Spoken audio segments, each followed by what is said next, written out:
Mais c'est vrai qu'à à l'époque, quand j'ai eu, je ne sais pas, 10 ans, 9-10 ans comme ça, très tôt, je me suis posé la question, pourquoi il n'y avait pas de noir à l'écran? Je ne comprenais pas. Je ne nous voyais pas à l'écran. Et puis je posais les questions à mes parents qui ne pouvaient pas, évidemment, les pauvres, me répondre, hein. Ils me disaient, oui, mais c'est comme ça, voilà, c'est comme ça. Alors, et quelquefois, quand il y avait un film avec, surtout les films américains, avec un personnage noir, c'était toujours dans des rôles dégradants. C'était jamais quelque chose de valorisant.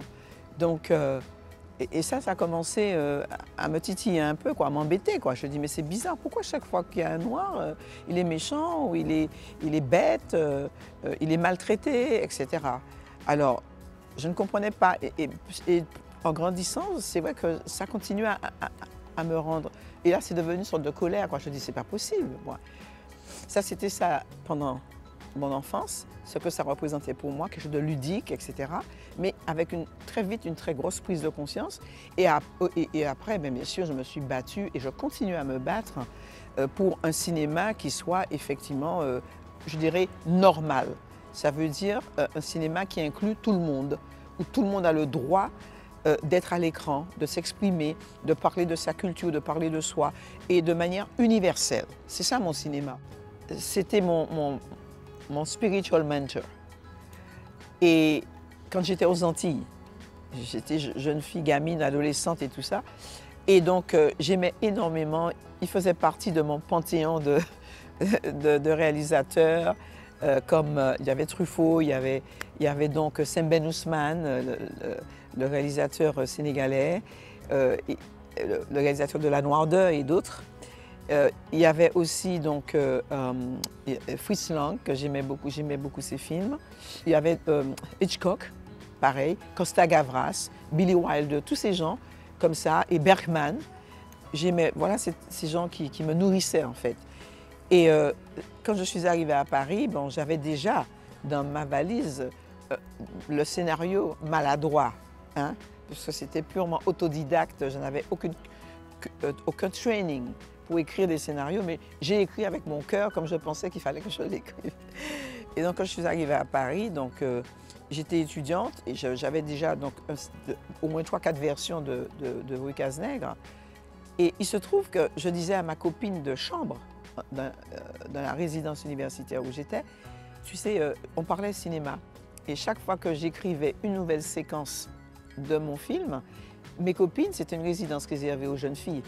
On allait dans le jardin, on prenait le thé, et je lisais chaque fois, chaque week-end, la nouvelle séquence. Et là, elle m'a dit, tu sais, la fille de Truffaut, elle est à l'école avec moi, c'est mon amie, à l'école normale supérieure. Alors je lui dis, ah bon? Et elle me dit, je vais lui dire de venir, parce que tu aimes son papa, tu aimes ses films. Je dis, d'accord. Et c'est comme ça, par le biais de Laura Truffaut, la fille de Truffaut, que j'ai rencontré son père, et parce qu'elle a lu, j'ai lu des passages comme ça de scénario, et elle me dit, mon père va aimer ça, mais donne-moi le scénario, je vais lui donner. Je dis, ah, c'est pas génial. Elle m'a dit, non, non, non. Elle a pris le scénario et elle l'a donné à Truffaut. Et Truffaut a lu, et il se trouve que, peut-être, je sais pas, une semaine après, la collaboratrice de Truffaut, c'était Suzanne Schiffman, elle m'appelle et elle me dit, Monsieur Truffaut veut vous voir. Alors je dis, oh là là. Et le maître veut me voir. Et quand je suis arrivée au film du Carrosse, je vois cet homme avec des yeux perçants comme ça, et qui me fait entrer dans son bureau et qui me dit, voilà, j'ai lu. Il me dit, je trouve ça fabuleux, c'est très émouvant, c'est beau, c'est frais. Et c'est vrai qu'on n'a jamais vu de film comme ça ici, quoi. Alors, il me dit, vous avez écrit ça comme ça? Je dis, oui, j'ai adapté le roman et tout. Alors il me dit, bon, il m'a donné quelques conseils, il m'a dit, par contre, là, telle chose, quelques conseils d'écriture, et que j'ai appliqués. Et puis, il m'a dit, bon, écoutez, bon, je n'ai pas d'argent, puisque moi, je me bats moi-même pour trouver de l'argent pour faire mes films. Mais si je peux vous aider en quoi que ce soit, n'hésitez pas, la maison est ouverte. Il m'a accueilli, mais vraiment.